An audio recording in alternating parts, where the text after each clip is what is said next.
माय लेकीचं रक्ताचं नातं खुनापर्यंत पोहोचलं। नंदिनी हिवरेची तिची आई भारती साबळेनं गळा दाबून हत्या केली। दोघींमधला वाद हत्येपर्यंत पोहोचला।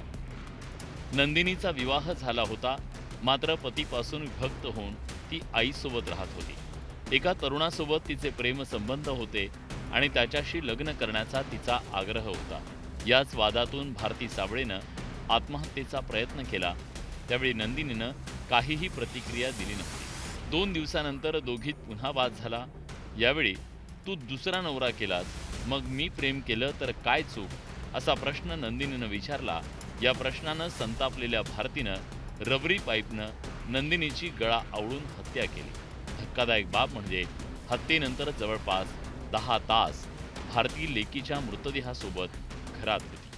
त्यांनाही संशय आल्यानंतर त्यांनी अधिकाऱ्यांना बोलवून घेतलं। अधिकाऱ्यांनी पूर्ण त्याच्यामध्ये चौकशी केल्यानंतर असं लक्षात आलं की याच्यामध्ये काहीतरी घातपाताचा प्रकार असू शकतो आणि त्यानंतर ते प्रेत उत्तरीय तपासणीसाठी पाठवण्यात आलं घाटी रुग्णालयामध्ये। पती उमेश साबळे आणि भाऊ अमोल गायकवाड यांना बोलावून घर बदलत आहोत असा बहाणा करून रिक्षात संसारोपयोगी साहित्यासोबत मृतदेह ठेवला। मात्र तिसगाव चौफुली इथं रिक्षा चालकाला संशय आला। त्यानं पोलिसांना कळवलं आणि पोलीस आल्यानंतर हत्येला वाचा फुटली।